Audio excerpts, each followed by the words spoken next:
अथ चतुर्थोऽध्यायः। श्रीभगवानुवाच इमं विवस्वते योगं प्रोक्तवानहमव्ययम् विवस्वान्मनवे प्राह मनुरिक्ष्वाकवे ब्रवीत्। भगवान श्री कृष्ण बोले, मैंने योग की इस अमर विद्या का उपदेश सूर्यदेव विवस्वान को दिया।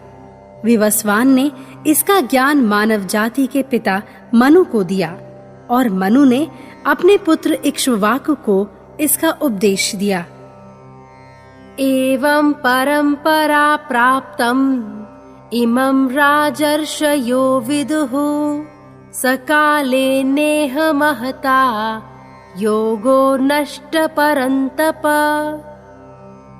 इस प्रकार गुरु शिष्य परंपरा से प्राप्त यह दिव्य ज्ञान राज ऋषियों द्वारा समझा गया, परंतु समय के साथ यह कड़ी टूटती गई और आज इस गूढ़ योग विद्या के विषय में ज्ञान लुप्त सा हो गया है।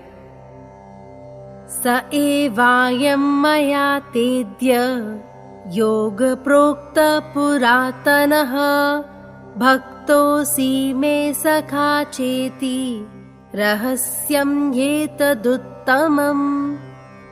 उसी प्राचीन योग का गुह्य ज्ञान आज मैं तुम्हें फिर देता हूँ, क्योंकि तुम मेरे भक्त भी हो और मित्र भी, इसलिए तुम इस गुह्य ज्ञान को समझ सकोगे। यदा यदा हि धर्मस्य ग्लानिर्भवति भारत अभ्युत्थानमधर्मस्य तदात्मानं सृजाम्यहम्। हे भरतवंशी, जब भी और जहाँ भी धर्म की हानि होती है और अधर्म की अधिकता होती है, तब तब मैं अवतार लेकर स्वयं को प्रकट करता हूँ। धर्म से श्री कृष्ण का तात्पर्य केवल नैतिक धर्म नहीं है। कृष्ण का धर्म से अर्थ भक्ति योग भी है, यानी निजी आत्मा का कृष्ण से योग करने के प्रयत्न का धर्म। इसलिए जब जब विश्व में भक्ति योग कम होता जाता है और परमात्मा से ईर्ष्या करने वाले शासकों की संख्या बढ़ जाती है, तब तब कृष्ण इस संसार में प्रकट होते हैं। परित्राणाय साधूनां विनाशाय च दुष्कृताम् धर्म संस्थापनार्थाय संभवामि युगे युगे। साधुओं की रक्षा के लिए, राक्षसों के संहार के लिए और धार्मिक नियमों को संसार में पुनः स्थापित करने के लिए मैं हर युग में अवतार लेता हूँ। वीतराग भय क्रोधाः मन्मया मामुपाश्रिताः बहवो ज्ञान तपसा पूता मद्भावमागताः। भव बंधन और आसक्ति से पूर्ण रूप से मुक्त होकर, भय और क्रोध पर विजय पाकर, मुझ में पूर्ण रूप से लीन होकर, मेरी शरण में आकर, मुझ में ही आश्रित होकर, मेरे ज्ञान यज्ञ में पवित्र होकर, भूतकाल में भी अनेकों भक्त मेरे धाम को प्राप्त हुए हैं। ये यथा मां प्रपद्यन्ते तांस्तथैव भजाम्यहम् मम वर्त्मानुवर्तन्ते मनुष्या पार्थ सर्वशः। हे अर्जुन, जो भी मुझ में जिस भाव से समर्पण करता है, मैं उसे उसी प्रकार से फल देता हूँ, क्योंकि मैं प्रत्येक प्राणी के शरीर में आत्मा के रूप में विद्यमान हूँ। इसलिए जाने अनजाने सभी मनुष्य मेरे ही मार्ग का अनुसरण करते हैं। कांक्षत कर्मणां सिद्धिं यजन्त इह देवताः क्षिप्रं हि मानुषे लोके सिद्धिर्भवति कर्मजा।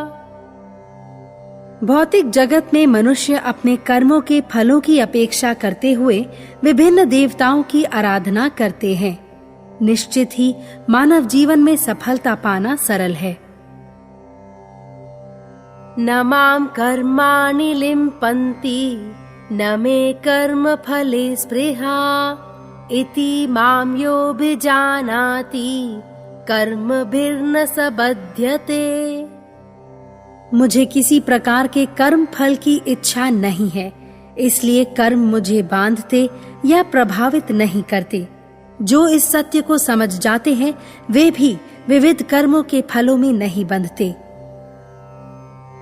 कर्मणो ह्यपि बोद्धव्यम् बोद्धव्यं च विकर्मणः अकर्मणश्च बोद्धव्यम् गहना कर्मणो गतिः। कर्म की बारीकियों को समझना अत्यंत जटिल कार्य है। यहाँ तक कि ज्ञानी मनुष्यों को भी ये समझने में उलझन रहती है कि कर्म क्या है और अकर्म क्या। इसलिए मनुष्य के लिए ये जानना अत्यंत आवश्यक है कि कर्म क्या है, अकर्म क्या है और विकर्म क्या। कर्मण्य कर्म यः पश्येद् अकर्मणि च कर्म यः स बुद्धिमान् मनुष्येषु सयुक्त कृत्स्न कर्म कृत। जो मनुष्य अकर्म में कर्म और कर्म में अकर्म देख सकता है वही मनुष्यों में ज्ञानी माना जाएगा। निरंतर भौतिक कार्यों में लीन रहते हुए भी ऐसा मनुष्य दिव्य स्थिति में रहता है। निराशीर्यत चित्तात्मा त्यक्त सर्व परिग्रहः शारीरं केवलं कर्म कुर्वन्नाप्नोति किल्बिषम्। ऐसा ज्ञानी मनुष्य मन तथा बुद्धि को नियंत्रण में रखता है और लालसाओं से मुक्त रहता है। वह इंद्रिय तृप्ति के सभी साधनों को त्याग कर भौतिक संपत्ति या संबंधों पर स्वामित्व की भावना से दूर होकर कर्म करते हुए भी पाप का भागीदार नहीं बनता।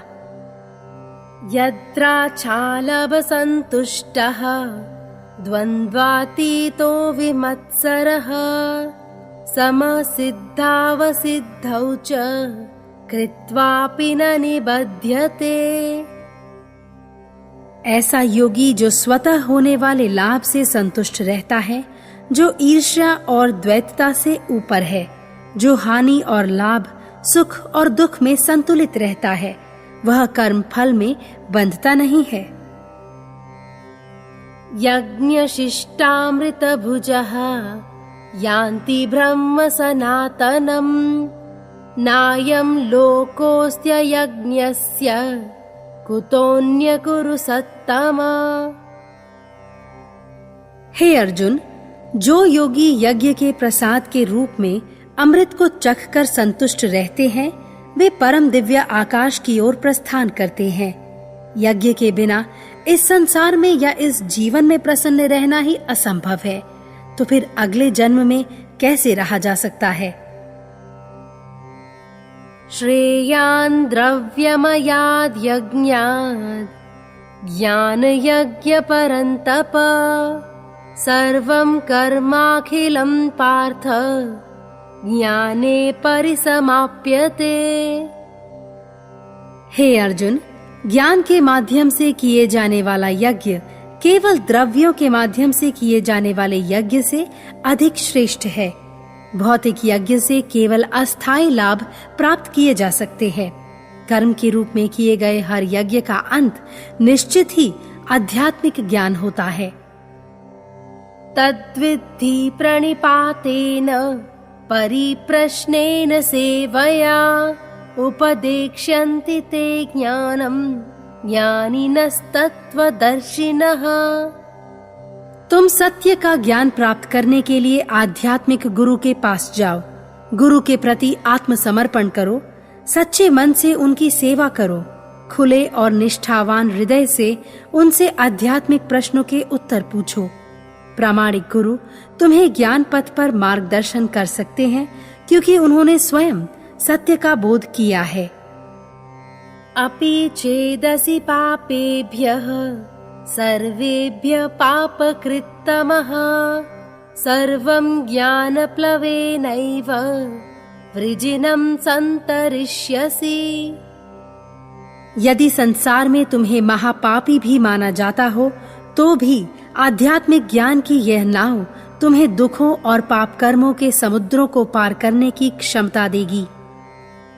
यथैधांसि समिद्धोऽग्निः भस्मसात् कुरुतेऽर्जुन ज्ञानाग्नि सर्वकर्माणि भस्मसात् कुरुते तथा। जिस प्रकार धधकती हुई अग्नि ईंधन को राख बना देती है, उसी प्रकार ज्ञान का तेज जन्मों जन्मों से एकत्रित भौतिक कर्मों के सभी अनगिनत अच्छे बुरे फलों को राख बना देता है।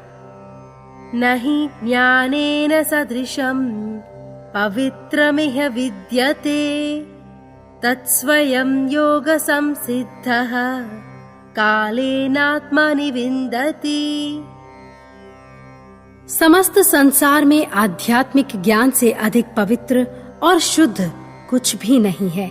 यह ज्ञान आत्मा का सर्वोत्तम शुद्धि करता है और समस्त योगों का सर्वाधिक परिपक्व फल है। जिसने भी दीर्घ काल तक मेरी भक्तिमय सेवा से अपने हृदय को निर्मल कर लिया है, वह यथा समय अपनी अंतरात्मा में ज्ञान के प्रकाश को देख सकता है। अज्ञश्चाश्रद्धधानश्च संशयात्मा विनश्यति नायं लोकोऽस्ति न परः न सुखं संशयात्मनः।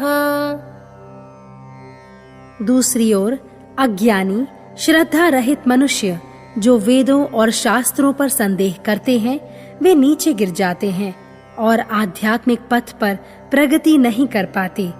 ऐसी संशयात्माएं न इस जन्म में सुख पा सकती हैं, न अगले जन्म में। ओम तत्सदिति श्रीमद्भगवद्गीतासु उपनिषत्सु ब्रह्मविद्यायां योगशास्त्रे श्रीकृष्णार्जुन संवादे ज्ञानकर्म संन्यास योगो नाम चतुर्थोऽध्यायः।